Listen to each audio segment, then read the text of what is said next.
Okay जी, आगाज़ करते हैं अपने थर्ड सेशन का। और लास्ट टू सेशंस में कुछ गुफ्तगू हुई थी। पिछला सेशन ज़्यादा बेहतर हुआ था। उसकी वजह यह है कि उसमें आपको एनटीएन जनरेशन के बारे में बात बताई गई थी और पोर्टल के बारे में थोड़ा सा ओवरव्यू दिया गया था। आज ज़रा देखते हैं भाई, ये जो रिटर्न की कैलकुलेशंस आप लोग कर रहे होते हैं ना, वो किस तरीके से होती हैं। ठीक है, यानी आज बेसिकली हम रिटर्न को फोकस कर रहे होंगे। उससे पहले किन लोगों ने रिटर्न जमा करानी है, ये सारी बात आपके साथ लास्ट क्लास में हो चुकी है। अब देखते हैं जी, ये जो आप लोग न्यूमेरिकल की वर्किंग्स करते हैं ना, पहले इनकम फ्रॉम सैलरी, फिर बिजनेस, फिर capital gain, other sources, property, ये सब डाटा आप बनाते थे वर्किंग 1, वर्किंग 2, वर्किंग 3। उसके बाद वो सारी की सारी चीज़ें जो हैं वो फेस पे लेकर आते थे। फेस पे लेकर जब आते थे तो टोटल इनकम के बाद डिडक्टेबल अलाउंस, टैक्सेबल इनकम, ये सारी वर्किंग आप लोगों ने की हुई है। यानी हमारी किताब के अंदर जो न्यूमेरिकल का एक फॉर्मेट है, बेसिकली उसको आज मैं आपको दिखाने लगूँ कि वो प्रैक्टिकली यहाँ पे कैसे चल रहा होता है। चलिए जी, सर पानी का ज़रा अगर हो सके तो कह दीजिएगा। ले जी, ये आपके सामने एक अदद पोर्टल है हमारा, जो कि रिटर्न को कंसिडर कर रहा होता है। यहाँ पे आपके पास लेफ्ट साइड पे नज़र आ रहा है सबको, व्यू सही हो रहा है। लेफ्ट साइड पे अगर आप देखेंगे तो ये हमारे different accounting heads, sorry tax के हेड्स हैं जो कि हम देख रहे होते हैं। ये salary, property, business, capital gain, other sources, अभी इस 5 तक रहते हैं। ये निचले जो 3 हेड इन चीज़ें हैं ना, इनको छोड़ दें फिलहाल। वैसे एग्रीकल्चर से आपको नज़र आ भी रहा होगा कि वो एग्जेम्प्ट इनकम वाली बात होती है। अच्छा, सबसे पहले हम शुरू करते हैं सैलरी से। सैलरी का पूरा चैप्टर आपके ज़हनों में है, मैं ये एज्यूम कर रहा हूँ। अब उसके अंदर जो हम पढ़ते थे कि कोई भी पे, कोई भी वेजेस, कोई भी लीव पे, फजूलियात जितनी भी थी, जो भी आपको अपने एम्प्लॉयर की तरफ से मिली, वो सारी की सारी आपने क्या करनी है, आपने यहाँ पे जो है वो आके लिख देनी है। तो सर ये देखें, इनकम फ्रॉम सैलरी, उसने बता दिया कि जो भी पे, वेजेस, अदर रिम्यूनरेशन आपको मिली है वो कितनी है, आपने वो बतानी है। फिर अलाउंसेज आपको याद होगा, अलाउंसेज इसके अलावा अलहदा से होते हैं। वो जितने भी उसने कोई नाम ऐसे यहाँ पे लिख दिए फ्लाइंग सबमरीन, लेकिन कोई भी अलाउंस किसी भी नाम से अगर आपको मिला, नहीं है कोई भी अलाउंस अगर किसी भी वजह से आपको मिला तो वो आपने यहाँ पे पंच कर देना है। अभी पंच करके देखते हैं कि इसका इंपैक्ट किधर जाता है। एक्सपेंडिचर रिम्बर्समेंट, ये वही एक्सपेंडिचर रिम्बर्समेंट है जो कि हम देख रहे होते थे कि अगर आपको कुछ पर्सनल चीज़ के, ज़ाती चीज़ के कोई एक्सपेंसेस आपके एम्प्लॉय ने रिम्बर्स कर दिए तो वो यहाँ पर आप लिखेंगे। फिर आता है जी वैल्यू ऑफ परक्विजिट्स, ये वही वैल्यू ऑफ परक्विजिट्स है सेक्शन 13। गाड़ी प्रोवाइड कर दी गई, घर प्रोवाइड कर दिया गया, वही मुलाजिम और वही यूटिलिटीज़ और वही कर्जा और सारा कुछ। और profit in lieu of in addition to pay, wages, other remuneration including employment termination benefits. Section 12 के सबसेक्शन 2 की क्लॉज ई, उसमें 5 पॉइंट्स थे, याद होगा आपको, कि कोई शर्त लगा दी जाए, ठीक है, शर्त के साथ कोई भी टर्मिनेशन ऑफ एम्प्लॉयमेंट हो जाए, कोई प्रोविडेंट फंड हो जाए, वो सब बातें आपने पढ़ी, वो सारी चीज़ें हम यहाँ पर लिख रहे होते हैं। तो सैलरी के अंदर मेरे ख्याल में यही कुछ था, तो सारा कुछ उसने इन 5 पॉइंट्स के अंदर क्लब कर दिया। तो आपने वो अमाउंट यहाँ पे लिखनी है। अच्छा, अब यहाँ पे पंच कैसे करनी है?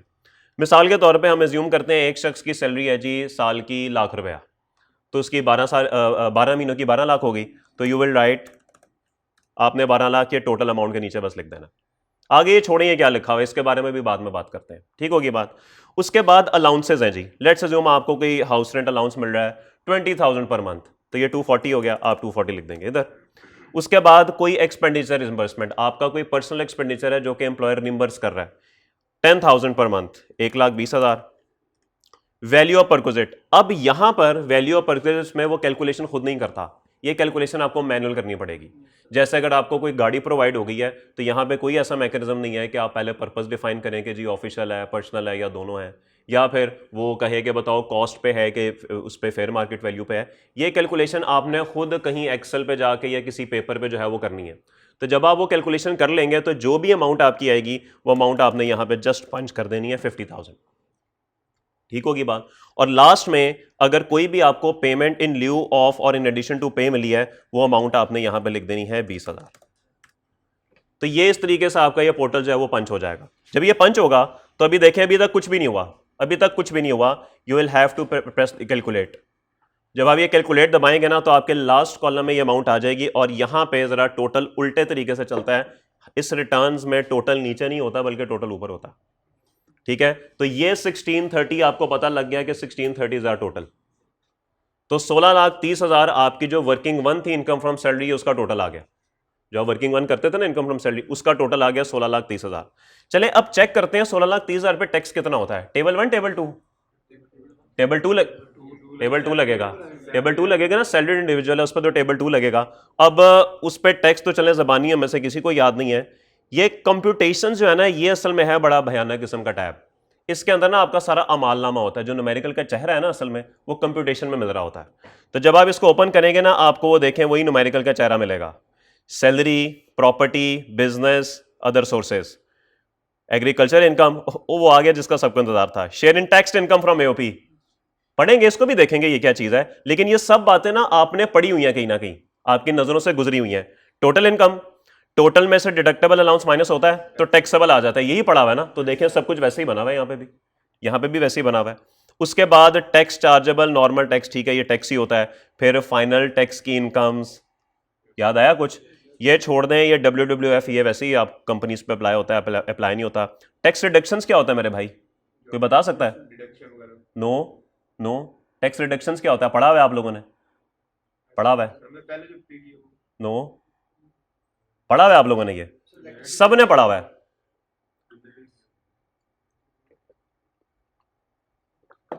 चैप्टर 6 में टीचर, याद आया? ओ याद आया, ये वो चीज है।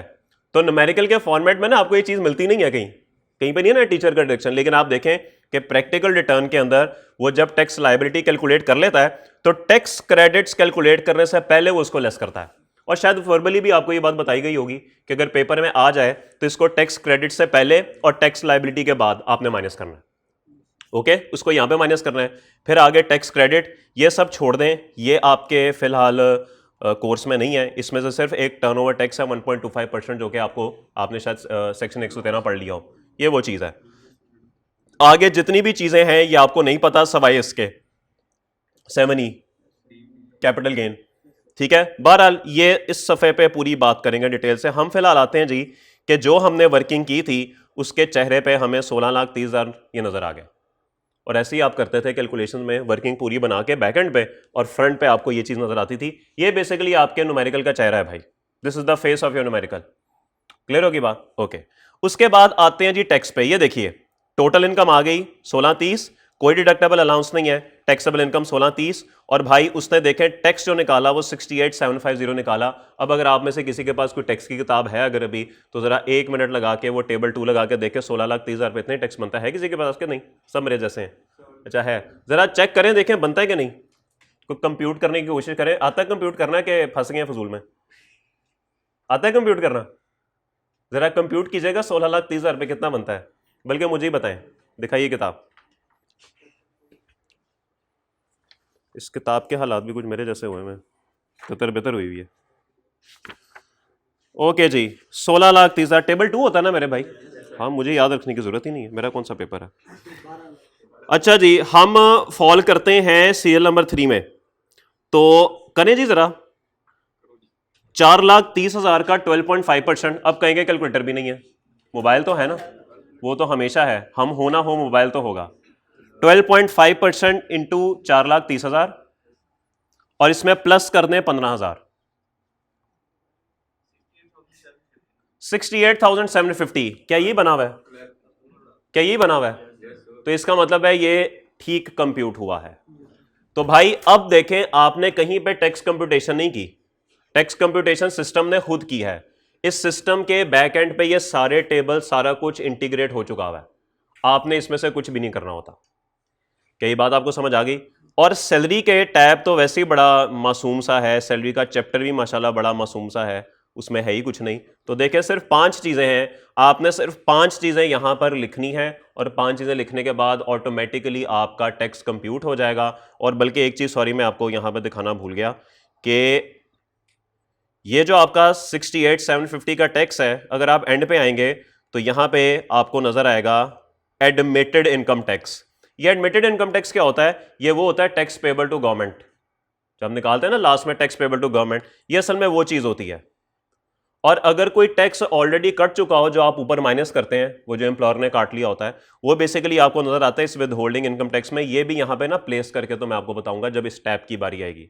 तो इंशाल्लाह जब आखिरी कोई 1-2 सेशन होगा ना, उसमें सारी चीज़ें अलाइन होकर चल रही होंगी। तो अभी तो मैं आपको हेडवाइज बस एक चीज़ बता रहा हूँ, ठीक होगी बात? तो ये भाईजान आपका 68,750 इज योर एडमिटेड टैक्स। ये वो टैक्स है जो आप एडमिट कर रहे हैं कि बनता है और आपने पे करना है। और इसको पे करने का तरीक़ेकार क्या होता है, आप लोगों ने चैप्टर 1 में या और किसी चैप्टर में पढ़ा होगा कि आपने बैंक में जाना है और बैंक में जाके आपने कैश दे देना है। नॉर्मली इसकी पेमेंट जो है वो कैश में होती है। उसका तरीक़ेकार ये होता है कि ये साइड पे लिखा हुआ है प्रिपेयर पीएसआईडी। आप जब ये प्रिपेयर पीएसआईडी पे क्लिक करेंगे ना, तो जैसे ही क्लिक करेंगे तो एक चालान जनरेट हो जाएगा। उस चालान का या वोचर का जो भी है, जैसा ICAP का बनता है, आप लोग ऑनलाइन पे करते हैं, उस वोचर का प्रिंट लें और प्रिंट लेके बैंक में चले जाएं और कह दें कि भाईजान ये टैक्स की पेमेंट है।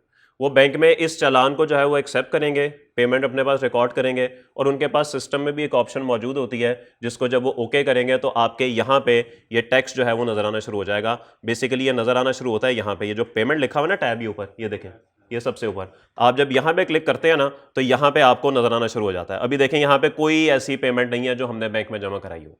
तो ये सिस्टम आपका बैंक के सिस्टम के साथ और FBR के साथ लिंक होता है। तो जैसे ही आप पेमेंट जमा करवाते हैं तो यहाँ पर आपको वो चालान नजर आना शुरू हो जाता है और आप उसको जस्ट यहाँ पे एक बटन लगा होता है क्लेम का, वो क्लेम करते हैं और आपकी पेमेंट एक्सेप्ट हो जाती है। उसके बाद आप रिटर्न सबमिट करते हैं। अच्छा, एक जगह आपने पढ़ा होगा कि टैक्स की पेमेंट्स जो है वो कैश में होनी चाहिए। ये चैप्टर 1 में या चैप्टर 3 में कहीं लिखा हुआ है, चैप्टर 1 में गालिबन लिखा हुआ है। उसकी वजह यह है कि अगर आप चेक दें ना बैंक के अंदर, तो बैंक चेक एक्सेप्ट होने की सूरत में ना वहां से अपनी पेमेंट को एक्सेप्ट कर देता है। तो जैसे ही पेमेंट को एक्सेप्ट कर देता है, यहां पे वो पेमेंट नजर आती है, आप उस पेमेंट को क्लेम करते हैं। जैसे ही क्लेम करते हैं तो आपकी ये रिटर्न के अंदर से जो लायबिलिटी है वो यहाँ पे खत्म हो जाती है। यहाँ पे फिर एडमिटेड टैक्स नजर नहीं आता और आपकी रिटर्न सबमिट हो जाती है। क्योंकि अभी मैं रिटर्न सबमिट करूंगा ना, ये करने नहीं देगा, कहेगा 68750 जो है बेसिकली आपकी लायबिलिटी है, पहले ये पे करो। अब आपने चेक दे के अपनी रिटर्न सबमिट करा दी, मेन मसला तो आपका ये था, पीछे से चेक डिसऑनर हो गया। अब क्या होगा? अब वो जो मर्जी करते रहे, रिटर्न तो सबमिट हो गई भाई। तो बेसिकली इसीलिए चेक एक्सेप्ट नहीं किया जाता, कैश एक्सेप्ट किया जाता है कि अगर आपका चेक डिसऑनर हो गया तो फिर क्या होगा। बात समझ आ गई? क्लियर होगी बात? ओके। तो सर ये एक थोड़ी सी बात अभी सैलरी की हुई, लेकिन एक बात इसके अंदर अभी रहती है। मिसाल लेते हैं मेरे भाई कि अगर हमारा मेडिकल अलाउंस 10% एग्जेम्प्ट है, मेडिकल अलाउंस अगर हमारा 10% एग्जेम्प्ट है, हमने पढ़ा हुआ है, हमने उसकी कैलकुलेशन करनी है। वो कैलकुलेशन आपको करनी पड़ेगी। यहां पे इस तरह का कोई आपके पास मैकेनिज्म मौजूद नहीं है कि आप यहां पे मेडिकल अलाउंस लिखें, वो खुद उसकी 10% कंप्यूटेशन करे। ऐसा यहां पे कुछ भी नहीं है। ये सारी कंप्यूटेशन आपको मैनुअल करनी पड़ती है, उसके बाद यहां पे लाके लिखनी पड़ती है।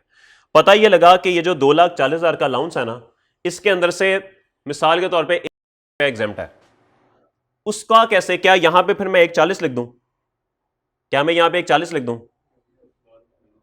यह गलत है। अगर मैं यहां पे 2,40 के बजाय 1,40 लिख दूंगा ना, तो इसका मतलब है मैंने अपनी इनकम सही डिक्लेयर नहीं की। इसकी वजह क्या है?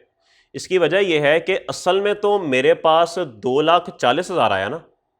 अगर मैंने उस 2,40,000 से कोई चीज खरीद ली तो वो मेरे एसेट्स में आ गई कि 2,40,000 की एक बाइक आपने खरीदी है। ओके, अब मैं ये सोच के कि भाई मेरी तो इनकम एग्जेम्प्ट थी, मैं यहां पे 2,40 क्यों लिख रहा हूं, मैं यहां पे 1,40 लिखता हूं, तो सर मेरे रिकॉर्ड्स में तो इनकम 1,40,000 आ रही है, ऐसे ही है। और एसेट मैंने 2,40,000 का लिया हुआ है, तो FBR वाले आके पकड़ लेंगे, भाई इनकम 1,40 दिखा रहे हो और एसेट 2,40 का ले रहे हो, ये लाख किधर से आया? तो इसका मतलब है कि कभी भी इसको नेट ऑफ करके नहीं लिखना, हमेशा हम इसकी ग्रॉस अमाउंट ही यहां पे लिख रहे होते हैं। तो पूरी अमाउंट लिखते हैं। अच्छा, अब कैसे पता लगे एग्जेम्प्ट है? सर ये लिखा हुआ है अमाउंट एग्जेम्प्ट फ्रॉम टैक्स। अगर किसी अमाउंट पे टैक्स नहीं लगना, या कोई अमाउंट फिक्स टैक्स रजीम छोड़ दें, फाइनल पे आए, या कोई अमाउंट फाइनल टैक्स रजीम में जा रही है, तो वो जाहिर बात है वो नॉर्मल टैक्स रजीम नहीं है, वो या तो एग्जेम्प्ट है या FTR है। आपने 1 लाख यहां पे लिखना है। जैसे कि आप 1 लाख लिख के कैलकुलेट का बटन दबाएंगे, आप देखें कि ये जो नॉर्मल टैक्स वाला है ना, इसमें से ये कम होके 1,40 पे आ गया। इसका मतलब है कि वो जो NTR वाला पोर्शन होता है ना ऊपर, जहां पे आप ऐड करके लेस करते हैं, आपने असल में यहां पे एग्जेम्प्ट को ऐड किया और यहां पे लाके लेस कर दिया। ये वही हरकत है जो हम टोटल इनकम के ऊपर और बाद में कर रहे होते हैं। बात समझ आई? ये वो हरकत है असल में। तो ये वो हरकत यहां पर ऐसे होती है। तो आप जब यहां पे लिखेंगे तो ये 1,40 हो गया, और जैसे ही देखें आपकी टोटल अमाउंट 16,30 ही है, लेकिन उसमें से 1 लाख एग्जेम्प्ट है और 15,30 है जो कि नॉर्मल टैक्स में जा रही है। ओके होगी बात? अब आप आए जरा कंप्यूटेशन पे, देखते हैं हमारा टैक्स कम होता है कि नहीं। जैसे ही हम कंप्यूटेशन पे आए तो कंप्यूटेशन में देखें वही सारी चीजें हमें नजर आ रही हैं, और हमें पता लग गया कि जी हमारी जो टैक्सेबल इनकम है अब वो 16,30 नहीं बल्कि 15,30 है। और ये देखिए 56,250 टैक्स हमारा 1 लाख रुपए की वजह से कम हो गया। ओके, तो इसका मतलब है कि शुरू का कॉलम उसके अंदर हमने तमाम इनकम्स लिख देनी होती हैं और उसके बाद जो भी चीज़ हमारी एग्जेम्प्ट होती है या एफटीआर में जाती है, किसी और रजीम में जाती है, वो हम सेंटर वाले कॉलम में लिख देते हैं। ओके, किसी का कोई सवाल यहां तक? Any question? सब अच्छा है यहां तक? अच्छा, सैलरी में इतनी प्रॉब्लम नहीं होती। जो लोग सैलरी अर्न करते हैं ना, जो लोग सैलरी कमाते हैं, उनके लिए बस यही टैब रेलेवेंट है, इसके अलावा उनके लिए कोई टैब रेलेवेंट नहीं है। जाहिर बात है किसी और हेड की इनकम ही नहीं है। तो सैलरीड इंडिविजुअल सिर्फ एक कागज पे अपनी पूरी कंप्यूटेशन करके जो फाइनल अमाउंट्स है वो यहां पे लिख देगा, उसका वहां पे टैक्स बन जाएगा, और नॉर्मली वो भी एम्प्लॉयर ने डिडक्ट किया होता है, वो एक जगह पे जाकर लिखना होता है, उसकी बात बाद में करेंगे, और उसकी रिटर्न प्रिपेयर हो जाती है। यानी कि अगर आपके पास ये कैलकुलेशन पूरी हो तो रिटर्न भरने में कोई 5 मिनट से ज़्यादा नहीं लगता है। ओके, 5 से 10 मिनट लगते हैं रिटर्न भरने में, अगर तो आपकी कैलकुलेशन पूरी है, क्योंकि इसके अंदर काफ़ी सारी कैलकुलेशन आपको पहले से करनी पड़ती है, जैसे गाड़ी अगर कोई मिली हुई है, या अकोमोडेशन मिली हुई है, या इंटरेस्ट है, वो जो बेंचमार्क रेट वाली बात है, इस तरह की कोई चीज़ है, वो कैलकुलेशन आपको सारी की सारी पहले करनी पड़ती है। अगर इस तरह की सिचुएशन है तो रिटर्न भरने में आपको 15 मिनट 10 मिनट से ज़्यादा टाइम नहीं लगता। तो सैलरीड इंडिविजुअल, जो सैलरीड लोग होते हैं, उनकी तो रिटर्न बहुत ही आसान है भाई, उनमें तो कोई प्रॉब्लम नहीं है। लेकिन मसला पड़ता है भाई अगर आप बिजनेस करते हैं। अगर आप बिजनेस करते हैं ना, तो बिजनेस का टैब, या पहले प्रॉपर्टी ना कर लें, प्रॉपर्टी आसान है, पहले प्रॉपर्टी करते हैं, बिजनेस पे तो पूरा टाइम लग जाना है।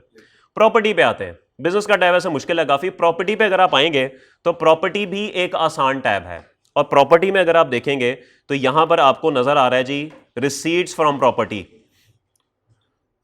यहां पर रिसीवेबल क्यों लिखा हुआ है? क्योंकि आपको पता होना चाहिए कि प्रॉपर्टी जो है वो एक्रूवल बेसिस पे टैक्स होती है। Property is taxable on accrual basis, तो इसलिए रिसीवेबल भी यहां पर नजर आ रहा होता है हमें। 1/10 of amount not adjustable against rent. Sir ये क्या चीज है? ये वही एडवांस है नॉन एडजस्टेबल जो कि आपको आपके टेनेंट की तरफ से मिलता है। Forfeited deposit under a contract for sale of property. Sir ये भी रेंट की डेफिनेशन में लिखा हुआ है कि अगर आपने कोई भी प्रॉपर्टी सेल की और सेल करने पे आपको कोई टोकन मिला और बाद में वो बंदा मुकर गया, तो आप वो टोकन अपने पास फॉरफेट कर सकते हैं, वो अमाउंट आप यहां पे लिखेंगे।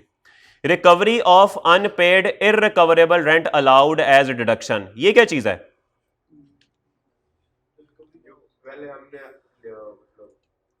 सर आपने एक रेंट जो है वो यहां पे शामिल किया था, किधर गया, यहां पे शामिल किया था आपने, उसके बाद में पता लगा कि वो बैड डेट हो गया, आपने उसको डिडक्शन के तौर पे अलाउ कर लिया, और बाद में वो रिकवर हो गया। ये वो है, ये वो है, ठीक है।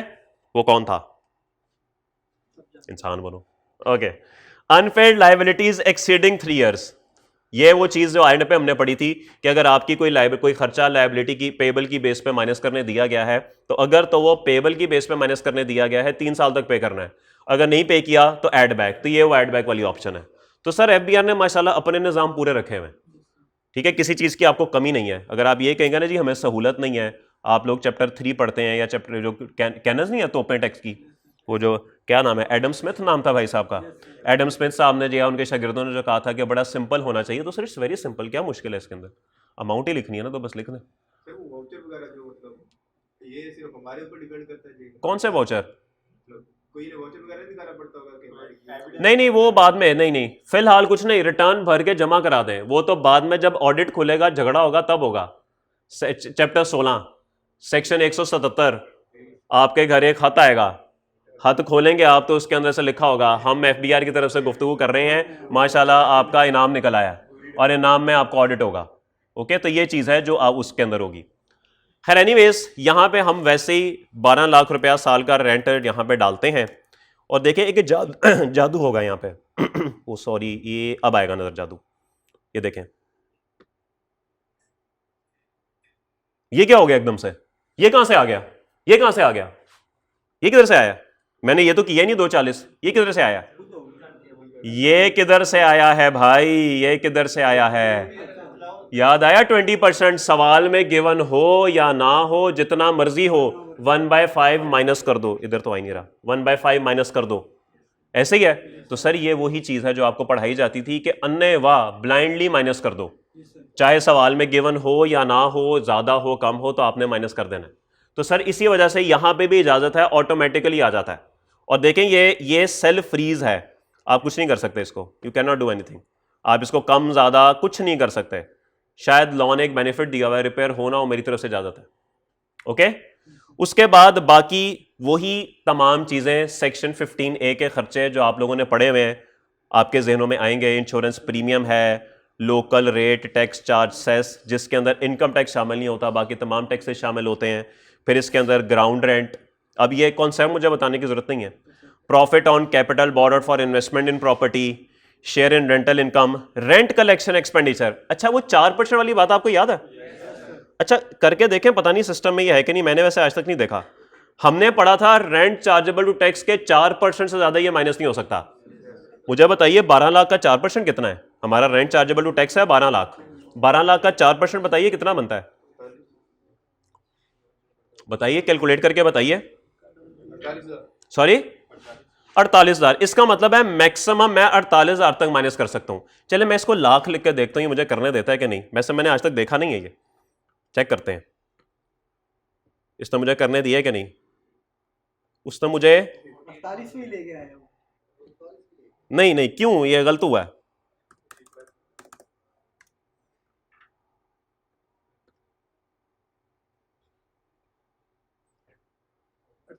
जादू देख रहे हो? तो इसका मतलब है आपको जो किताब में पढ़ाया जाता है सही पढ़ाया जाता है।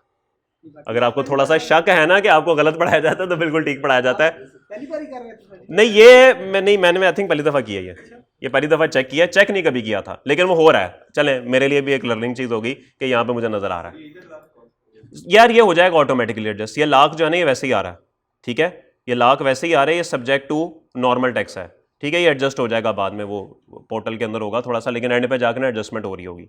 तो इट मीन्स ये भी हमें पता लग गया। बाकी लीगल सर्विस चार्जेस सारे माइनस हो सकते हैं। Amount claimed as a recoverable rent, जो आप कहते हैं ये वो बैड डेट वाली बात है, जो आप समझते हैं कि जी अब रिकवर नहीं होना। Payment of liabilities treated as income, ठीक है। अदर डिडक्शन अगेंस्ट रेंट, जो इसके अलावा कोई भी आपको लगता है डिडक्शन होनी चाहिए, वो सारी यहाँ पे माइनस हो जाती हैं। तो मेरे भाई ये सिनेरियो है सारे का सारा इनकम फ्रॉम प्रॉपर्टी का। और अब हम जाके देखते हैं जी हालात एंड पे, फेस पे, चेहरे पे क्या बने हुए हैं। तो चेहरे पे अगर आप आएंगे तो चेहरे पे देखें वही आपको एक फजूल हरकत नजर आ रही है, 9, 12 और 8, 60। ये सिस्टम के अंदर ग्लिच है, ये ग्लिच नजर आ गया मुझे, सिस्टम में छोटा सा एरर आ रहा है, लेकिन चलें कोई बात नहीं, हो सकता है ये ठीक हो जाए, कोई प्रॉब्लम वाली बात नहीं है, इससे मसले आ जाते होते हैं। तो अच्छा, अब ये टैक्स मेरा अचानक से इतना ज्यादा कैसे हो गया? हाँ, तो उससे इतना ज्यादा टैक्स? सर आप अब सैलरी से निकल के बिजनेस में चले गए हैं, ये नहीं देख रहे आप ये नहीं देख रहे कि आपकी टैक्सेबल इनकम है 23,90,000। इसका 75% कितना बनता है? ये कुछ 17-18 लाख के करीब बनेगा, लेकिन आपकी इनकम फ्रॉम सैलरी तो इससे काफी कम है। तो इसका मतलब है कि आप पे सिर्फ इस इनकम फ्रॉम प्रॉपर्टी की वजह से टैक्स रेट्स दूसरे टेबल के लगे और ये शूट ऊपर गया। ओके, तो ये असल में इस वजह से ये प्रॉब्लम हुई है। बात समझ आ गई? तो सर ये एम्प्लॉयमेंट सैलरी और ये प्रॉपर्टी का टैब है बेसिकली, जो कि हम देख रहे हैं जिसमें प्रॉब्लम हुई, जो कि हमने अभी तक डिस्कस किए हैं। ये बहुत भयानक है मेरे भाई, वो देखें, ये बहुत भयानक है मेरे भाई, ये सबसे ज्यादा भयानक है। ये देखें, ये तेरी खैर, वो डेप्रिसिएशन, ये देखें, ये भी एक्सपेंसेस आ रहे हैं। अस्तगफिरुल्लाह, कुछ चीजें ऐड करो, कुछ चीजें लेस करो। याद आया कुछ? Add back, add back, add back, add back, फजूल चीजें add back, add back, add back, सारा कुछ ऐड बैक हो रहा है, ये देखें। और ये चीजें लेस कर दो, tax amortisation, tax depreciation, accounting gain. कुछ याद आया? बिजनेस के न्यूमेरिकल में ही हरकतें करते थे सर। ये वो सारी वर्किंग्स बनी हुई हैं, ये वो सारी वर्किंग्स हैं जो कि आप बनाते रहे हैं, और बस अब उनकी ये एक समझ लें कि एक आईटी की फॉर्म में, रिटर्न के पोर्टल के फॉर्म में ही उनकी एक शक्लें हैं। ओके, काम आपने सारा किया हुआ है, बाकी ये छोड़ देंगे, बैलेंस शीट होती है। और आखिरी चीज आज की बस देखते हैं और फिर सेशन क्लोज करते हैं, बस 30 मिनट्स हो गए हैं। डेप्रिसिएशन, ये भी पढ़ी हुई है आप लोगों ने, सेक्शन 22 हम पढ़ लेंगे इंशाल्लाह, कल परसों पढ़ लेंगे हम भी। वो ज़्यादा परेशान होने की जरूरत नहीं है कि यार ये आगे निकल गए, कहीं नहीं गए, पेपर ये भी उतना ही देंगे जितना हम देंगे। तो ये देखें सर जी, फजूलियात जो पढ़ते रहे आप। Plan, initial allowance, computer, furniture, books, offshore vehicle, plying for hire not, याद है वो पिंडी पिंडी वाली आवाजें जिसमें से लगती हैं, plying for hire, not plying for hire, वही होती है ना। शिप्स और aircraft, aero engines. Sir intangible ये है सर, अमोर्टाइजेशन, ये भी हमारे कोर्स में है, सेक्शन 24 है इनकम फ्रॉम बिजनेस के अंदर, जिसमें ये सारी बातें देखें। यूजफुल लाइफ, वो स्ट्रेट लाइन पे होती है ना, पता होगा आप लोगों को। तो सर देखें सारी चीजें इसके अंदर बनी हुई हैं। तो बिजनेस का टैब जो है ना वो हमारा अच्छा खासा टाइम ले जाएगा, लेकिन कोई मसले वाली बात नहीं, इंशाल्लाह टाइम हमारे पास है, अभी 4-5-6 सेशंस और हैं, बड़े आराम से हम कर लेंगे ये। तो भाई मेरे ख्याल में अब सैलरीड वाला काम तो हम बड़े आराम से हम कर सकते हैं, सैलरी वाला काम तो हमारा तक आसान हो गया। बस अब एक चीज रह गई है कि उसका टैक्स जो डिडक्ट हुआ होगा वो कहाँ पे हमने लिखना है। ओके, बस वो एक चीज रह गई है, बाकी तो मेरे ख्याल में सैलरीड वाला तो हमारा बड़े आराम से हो गया। तो आप लोग माशाल्लाह अभी कोई 5-6 लाख तनख्वाह महीने की कमाई रहे होंगे, तो वो आप अपनी रिटर्न कर सकते हैं आप अपने आराम से। लेकिन हमारा मकसद ये तो नहीं है रिटर्न, और कीजिएगा भी ना। उसकी वजह ये है कि आप लोगों ने सिर्फ अभी 40% कानून पढ़ा हुआ है, अभी बकाया 60% कानून आपने नहीं पढ़ा हुआ। तो इसमें से बेशुमार चीज़ें मैं आपको नहीं बता पाऊंगा, स्पेशली अगर आप इसके अंदर आएंगे। तो ये जो टैब है फाइनल और कैपिटल, ये एडजस्टेबल वाला, एडजस्टेबल फाइनल, ये मैं आपको नहीं बता सकता। ये टैब देखें, इसके अंदर आपको अजीब अजीब नाम नजर आएंगे, इंपोर्ट, सकूक्स, मोबाइल फोन्स, डिविडेंट, ये सब चीज़ें आपके लिए बिल्कुल नहीं है, आपको पता भी नहीं है ये है क्या। Profit on debt under section 151, ये आपको नहीं पता। ये देखें कितना बड़ा टैब है ये। तो इसीलिए काफ़ी सारी चीज़ें आपको नहीं पता, इसलिए आप ना उस समथ में मत जाइएगा, आई वुड प्रेफर। ठीक है, तो ये 2 चीज़ें थी आज के लिए। किसी का कोई सवाल? ओके सब यार, नॉर्मली ये हर सैटरडे होता है, लेकिन कुछ नागुज़ीर वजूहात की वजह से जो है ना ये वो आज हुआ, अदरवाइज ये हर सैटरडे को होता है। ओके ठीक है जी, और कोई सवाल किसी का? चले जी, फिर इंशाल्लाह अब आपसे नेक्स्ट वीक मुलाकात होगी। अल्लाह हाफिज़।